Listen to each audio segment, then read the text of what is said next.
Wicked is one of those movies where the more you learn about it, the more insane the behind-the-scenes details get. So here are 5 genuinely interesting facts about Wicked that most people don't know. First, Cynthia Erivo didn't just wear green makeup, she spent up to 4 hours every single morning getting painted green. And this wasn't simple face paint. They had to develop a very specific shade of green that looked like real skin under studio lights. Not cartoon green, not neon green, and not muddy green. The makeup team tested multiple shades before settling on one with a slight yellow undertone so it would reflect light properly on camera. Depending on the costume, they sometimes had to paint just her head, neck, and hands. And other days, large portions of her body. And here's the part people don't think about. At the end of the day, it took another 45 minutes just to remove it. Every day, for months. Second, the flowers in Munchkinland are real. When you see those massive, colorful fields in Munchkinland, that is not CGI. They planted and grew 9 million real tulips for the movie. 9 million! They did this because in the story, the Munchkins collect color from the tulip fields, and the filmmakers wanted that to feel tangible and immersive instead of digital. So instead of just animating it, they created one of the largest real flower landscapes ever built for a movie, which also meant they had to carefully schedule filming around when the flowers were actually in bloom. Third, Ariana Grande wasn't the only choice for Glinda.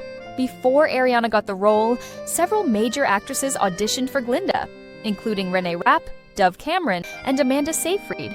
All of them tested for the part.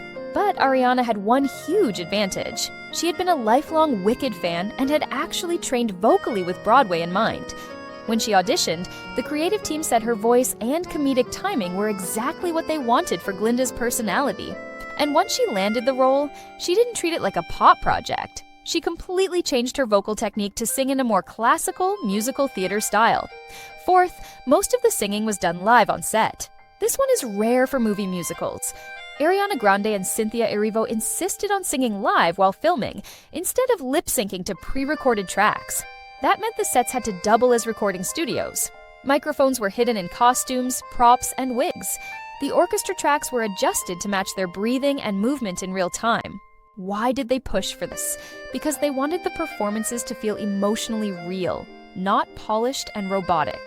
Ariana said pre-recorded tracks would have limited their acting and prevented natural emotional reactions during scenes.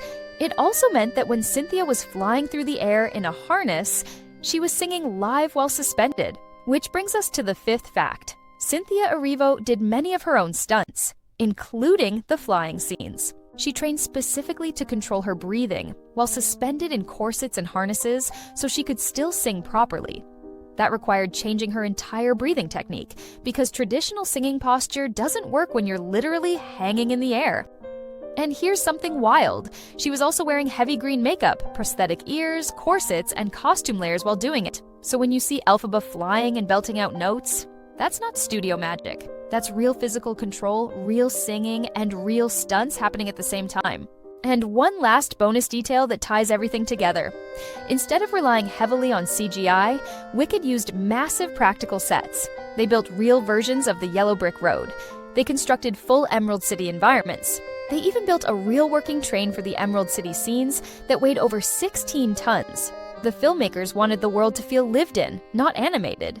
Which is probably why Wicked looks less like a fantasy filter and more like an actual place. And now you know why this movie took years to make, and why so many people say it's one of the most ambitious musical adaptations ever made.